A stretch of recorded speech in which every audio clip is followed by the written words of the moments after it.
কাৰণটো কম হা কংগ্ৰেছ পাৰ্টি হল এটা তেওঁলোকে কি কৰে জানে খালি মিয়া গোষ্ঠীৰ কাৰণে তেওঁলোকে চকু ৰাখে আৰু বাকি গোষ্ঠীৰ কাৰণে আমাৰ যেটো এসটি মানুহৰ কাৰণে তেওঁলোকে একো কাম নকৰে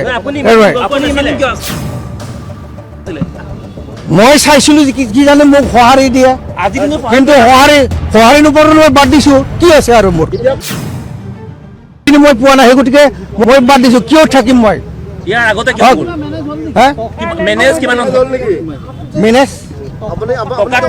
মই টকাৰ মেনেজ মই একো পোৱা নাই টকা মই মেনেজ বাৰু মোৰ পকেটত মোৰ টকাৰ পৰা মই যিখিনি মেনেজ কৰিছো না কালিলৈকে আপুনি প্ৰচাৰ চলালে আপোনাৰ পাৰ্টিলে আজি কালি ভোট আজি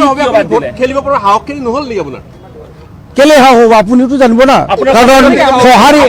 এটা যদি আপুনি নাপায় তেতিয়াহ'লে কেনেকে আপুনি খেলিব আপুনি বিশ্বাসঘাতক কৰিছে মই বিশ্বাসঘাত কৰা নাই আপুনি সমাজে কি ক'ব মই বিশ্বাসঘাত কৰা নাই মোক পাৰ্টিয়ে বিশ্বাসঘাত কৰিছে মোক প্ৰবঞ্চনা কৰিছে হয় হ'ব মই কিনে কাৰণটো কম হা কংগ্ৰেছ পাৰ্টি হল এটা তেওঁলোকে কি কৰে জানে খালি মিয়া গোষ্ঠীৰ কাৰণে তেওঁলোকে চকু ৰাখে আৰু বাকি গোষ্ঠীৰ কাৰণে আমাৰ যেটো এসটি মানুহৰ কাৰণে তেওঁলোকে একো কাম নকৰে মই চাইছিলো কি জানে মোক সহাৰি দিয়ে কিন্তু সহাৰি নপৰে মই বাদ দিছো কি আছে আৰু মোৰ মই কি কৰিম মই একো নকৰো এতিয়া মই কোনো চৰকাৰতে এতিয়া বা কাৰো দলতো মই এতিয়া মোৰ যাবলৈ মন নাযায় সেইকাৰণে মই এতিয়া পাৰ্টিকে বাদ দিছো পলিটিকেল মই নকৰো